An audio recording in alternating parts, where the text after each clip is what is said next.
Hi guys, it's Jess from Honest Fiction, and welcome back to my channel. So for spooky season, I thought it would be fun to share book recs that pair perfectly with your favorite Halloween and horror movies.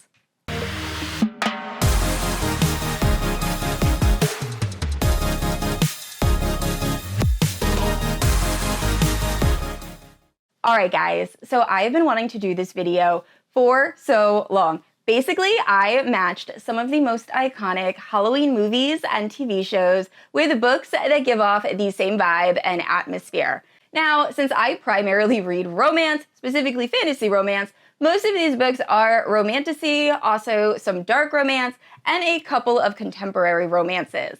But I also have a few thrillers thrown in, and I am so excited to talk about these books. I feel like I never talk about thrillers on my channel, and honestly, I used to solely read thrillers, so very, very happy to share some of my favorites. And for every movie, I will give you a book counterpart and then a spoiler-free plot synopsis and why I think each book kind of relates to each Halloween movie. So if you're unfamiliar with my channel, I post new videos every Wednesday and Sunday. If you haven't yet, please like and subscribe. You can also hit that notification bell to be notified whenever I post new bookish content. You can also check out my Instagram, Goodreads, and Patreon, all linked down below. With all that out of the way, let's talk about these spooky season reads. Also, before we jump into the recs, I meant to say this in the intro, and I really don't feel like going back and refilming that intro, but this is a slightly subjective video. I definitely took some liberties when matching some books to movies, specifically The Exorcist, and I'm gonna save that one for the very end. But this was really just for fun, so please be nice in the comments. This is just my version of what books I feel like go with some movies. Some of them are definitely a stretch. All right, guys, so first up is Sleepy Hollow. Now, personally, I love the 1999 version with Johnny Depp. I think I was 8 or 9 when that movie released, and I have such a vivid memory of begging my mom every weekend if we could rent it from Blockbuster. And now looking back, that is a wild movie for an 8/9-year-old to be obsessed with. But anyway, if you have never seen Sleepy Hollow, it's essentially the Headless Horseman story, super gothic and creepy, and I loved it. I also am pretty sure Christopher Walken might have been in it as well. But anyway, I had to pick Hollow by Karina Halley. Now, this is a kind of modern reimagining of the Headless Horseman story, and I was going to try to avoid reimaginings in this video, but this one was too perfect. So this is a dark paranormal romance that, once again, is a modern reimagining of the Sleepy Hollow tale. We are following Kat Von Tussle, and she ends up being accepted into Sleepy Hollow Institute, and when she gets there, she feels torn between this mysterious professor she ends up meeting named Ichabod Crane and her childhood fiance Bram, who actually went missing and vanished, but is now returned completely changed, very violent, very brooding, and then murders start taking place. And while all this is going on, the Headless Horseman is kind of looming in the background. I cannot wait to read this book. So admittedly, I haven't read this yet, but it is on my fall TBR. I've had so many friends that have read it, and I'm pretty sure this book also just had a re-release. So a book I'm hoping to read very soon. And next up is Dexter. Now, I fully realize this is not an iconic Halloween movie. It's a TV show. I'm pretty sure it aired on HBO, but it 100% has a cult following. A lot of people will rewatch Dexter during kind of spooky season, and it's about a serial killer, so close enough. If you are unfamiliar with Dexter, we are following this serial killer. Actually, he's a forensic splatter expert, and when he was very young, his adoptive father realizes that he had some serial killer tendencies, so he kind of teaches him a moral code that's like, hey, I know you can't stop yourself from killing people, so how about you just kill murderers and bad guys, and then it won't be as bad. And Dexter kind of lives by that role. And it's a great show up until the last few seasons. I will die on that hill. I hated the last season, but overall, highly recommend. If you enjoy Dexter, you will be obsessed with the Mind F series by S.T. Abbey. This is a bind-up of, I believe, 4 or 5 books. The first book is The Risk, but this is a dark romance following essentially a serial killer. And we're following it from her point of view, which is just so awesome. So at the very start of this, we're introduced to Lana, and after a dreadful event takes place, she is left for dead. But she's a survivor, and she survives and learns to kill. So 10 years later, she is out for vengeance, and she is just crossing names off her list one by one, i.e. taking them out. Well, this starts to draw a lot of attention from different investigators, and she ends up meeting this detective who is searching for the serial killer in her area, and they start to really hit it off. Now, Logan, the detective, has no idea Lana, his adorable girlfriend, is actually the person out here murdering everybody. And it's their romance. I love this so, so much. It's just so cool to be in the mind of this serial killer, similar to Dexter. There are just so many similarities. So if you have not read this yet and you enjoyed Dexter the show, you will love this book. And next up, we have a somewhat recent horror movie with really, really good humor, Ready or Not. Now, I watched this alone at my house when my husband was on a business trip, and it is one of the only horror movies I've realized I can watch completely by myself, just because the humor in it is so, so good. But if you're unfamiliar with this, we are following this young bride that on her wedding night, she ends up having to play a game with her new, very wealthy in-laws that she has to hide until dawn, like ultimate hide and seek. But if they find her before then, they're gonna kill her. And it's just following her as she tries to survive. And all of these like crazy wealthy people are trying to kill her. And it's really, really fun. Now, if you enjoyed Ready or Not, one, you will love Enchantra. Now, this is essentially Ready or Not in book form. In this, we're following this young girl that ends up at this very luxurious, like Italian palace. But when she enters, she realizes she has now been forced into a magical game of hide and seek where only one person can survive. So she has to team up with this almost like a ghost, and they are going to be allies, but also enter this fake courtship in order to try to survive. So it also has a bit of a fake dating element to it. I love this. Phantasma is the first book. I do recommend reading Phantasma before Enchantra. Both books, really, really fun. Now, my friend April from Happily Ever April sent me this book, The Hunter's Gambit, which I was supposed to read last year. I never got to it, so I'm hoping to read it this year. I will say it does have kind of negative reviews on Goodreads, but the plot sounds like something I would love. So in this, we are following a blacksmith who ends up being captured by aristocratic vampires who tell her they are going to play a game where she is going to be their queen for 3 days. And then after those 3 days, she is going to be dinner. They are going to eat her. So she has to survive for the 3 days and try to outsmart these vampires. I cannot wait to get to this. So I actually have multiple recs for this next movie across a few different genres. So next up we have The Haunting / The Haunting of Hill House. Now, The Haunting came out in, I believe, like 1999, starring Catherine Zeta-Jones and a few other people that I'm completely blanking on right now.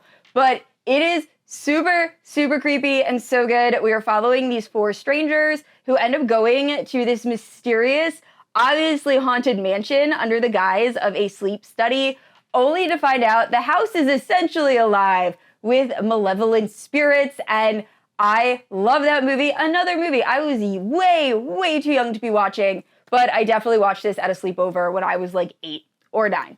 Anyway, if you enjoy The Haunting / The Haunting of Hill House, which is a more modern reimagining, it's actually a short series, which is phenomenal, I think you will love, first, Mexican Gothic. Now, this is a historical, kind of paranormal, actually, there's no romance in this, so it's just like a historical fiction / paranormal fiction. We are following this girl named Noemi who lives in Mexico, and she receives a letter from her cousin who was recently married to this very, very wealthy man that lives in like the middle of the countryside, and she has not seen her cousin since then.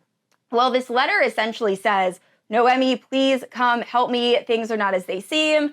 And Noemi is very scared, so she immediately goes to find her cousin. But when she gets there, her cousin is like, I don't remember sending you any sort of letter. But soon Noemi starts to realize that there are some weird things happening in this house. And I did not see the ending of this book coming. so good. Now, a thriller that I also really enjoy is, I believe it's called Home Before Dark by Riley Sager, but I might be getting that title wrong. I'll leave it on the screen. But it's also a reimagining of The Haunting. We're following this girl that after an incident happened at her childhood home, she left and never went back, and she actually ended up writing kind of a very famous story about the events that took place. And now, for some sort of circumstances, it's been a very long time since I read this book, she has to return, and when she returns, the secrets start to kind of unravel, and she gets to kind of learn what really happened that night. And another really good Riley Sager book. And finally, Horror Store by Grady Hendrix. This is one of my favorite thrillers of all time, and I know I am someone that always talks about audiobooks. However, for this specific book, if you can, if you're able, I love the physical book only because it is laid out like an IKEA catalog, and it's awesome because there are like torture devices and all of these things kind of like broken down throughout the book. So cool. The audio is also really good too if you want to do like immersive reading. But in Horror Store, we're following the employees working at what is essentially IKEA with a different name. And one night they end up having to stay late. Actually, I think they're spending the night at the store because odd things have been taking place at night and they want to catch the culprit. And when they do, they realize their store is haunted, like super haunted, and crazy things start happening. So you're watching these people as they try to survive overnight, and it is so much fun. So highly recommend. All three books are so good. And next up, we have Wrong Turn. I have seen this movie once, and only once. It both disgusted me and also creeped me out. That is your warning. It is a time. But if you're unfamiliar with Wrong Turn, good for you. It is following a group of, pretty sure they're like teenagers, or young adult people that end up being lost in the woods in West Virginia, only to then be stalked and hunted by a group of inbred cannibals. And it's them trying to survive. And oh gosh, that movie, not a fan. But I did read a book and immediately kind of thought it was somewhat similar, but apparently this is considered a young adult version, but we're going to get into that in a second. So we have The Woods Are Always Watching. Now, I read this book, I don't know, probably 4 or 5 years ago. I picked this up thinking this was just like a cute young adult kind of horror because that's what it's listed on Goodreads. Goodreads lied. This is definitely not, or I would not consider this young adult, even though it does follow younger characters.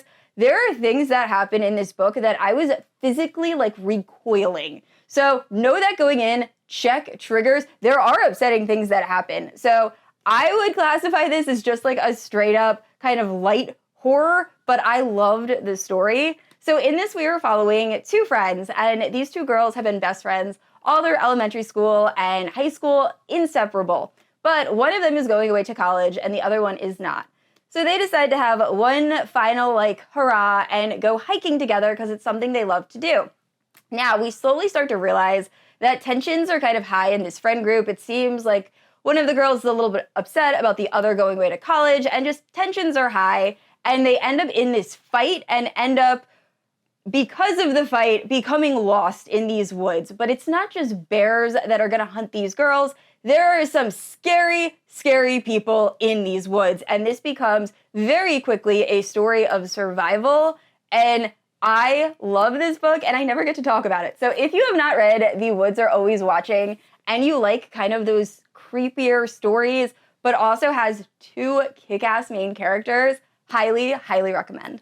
And of course, I had to include my favorite Halloween movie of all time. I rewatch this movie every single year. It honestly might be one of my most watched movies of all time. Hocus Pocus.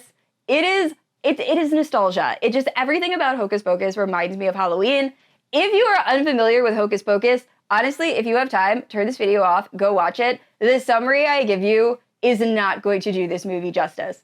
But on Halloween night in Salem, 3 witches end up being resurrected, and 3 children, along with a black cat, are going to try to stop them from stealing the lives of children before sunrise. And if you've heard like the quote, "A virgin lit the black flame candle," it's from Hocus Pocus. It also has some amazing music. Bette Midler's in it. I love that movie so much. So I really wanted to include Hocus Pocus. However, I was having a lot of trouble finding a book rec. So we are going to go with a book I admittedly have not read yet, The Near Witch by V.E. Schwab. So this is a young adult kind of paranormal fantasy that takes place in the town of Near. Now, in Near, children begin vanishing. At the same time, a mysterious boy shows up in the moor. Now, all of the villagers suspect this boy is the reason behind these children vanishing. However, our main character, Lexi, believes he actually holds the secret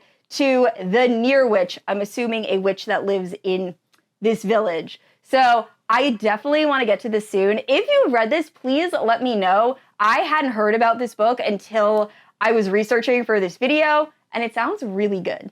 And next up, we have Interview with the Vampire. Now, I actually just watched this movie fairly recently for the first time.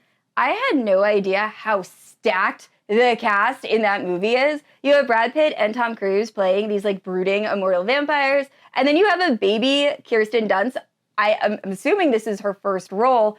Her acting was so good. But if you're unfamiliar with Interview with a Vampire, we are following our main character Louis as he recounts his life as an immortal vampire to a journalist, and he's kind of talking about what led him to where he is now in life and everything he's had to go through and kind of grapple with his morality.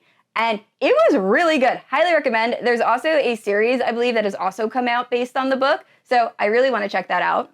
Now, if you enjoyed Interview with the Vampire, I think you will love Empire of the Vampire. Now, the stories are pretty different, but the way we are given the story is almost identical. I'm pretty sure Jay Kristoff has said he took a lot of inspiration from Interview with the Vampire. So in this one, or Empire of the Vampire, we are set in a world where 27 years ago, the sun set and never rose again. So vampires have taken over the world, and we are following Gabriel as he recounts his life as an immortal vampire and one of the last Silver Saints, and kind of talks about him grappling with his morality and everything like that. And while all this is going on, we find out about a holy grail that could be humanity's last hope.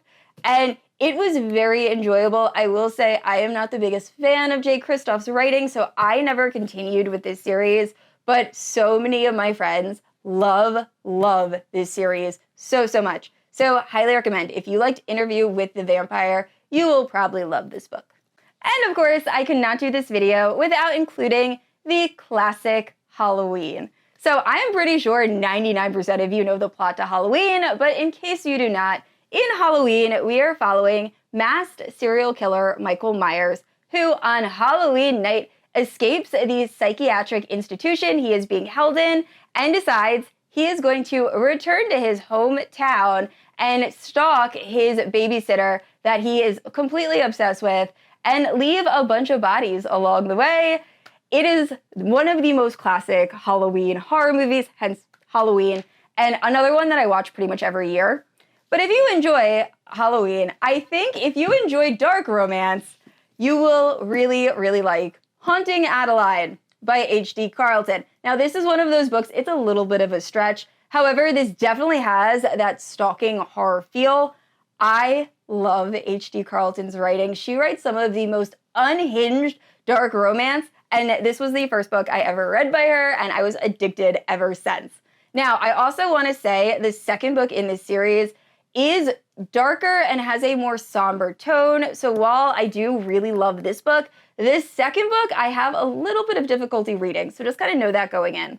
But if you're unfamiliar with Haunting Adeline, we are following Adeline. And at the start of this, Adeline ends up moving into her grandmother's, who has recently passed away, kind of like dilapidated mansion. And when she gets there, she starts reading these letters and uncovering the history and the dark secrets of her family.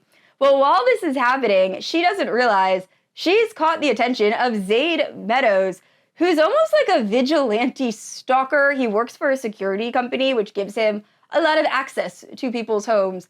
And it's their romance. It is a unhinged, wild time, and I enjoyed every single minute of it. It's also very spicy. So definitely check this out if you're looking for a dark romance version of Halloween. And next up, we have Scooby-Doo. I loved this show when I was little. We were following these 4 teenagers that drive around in this van and try to solve these paranormal crimes.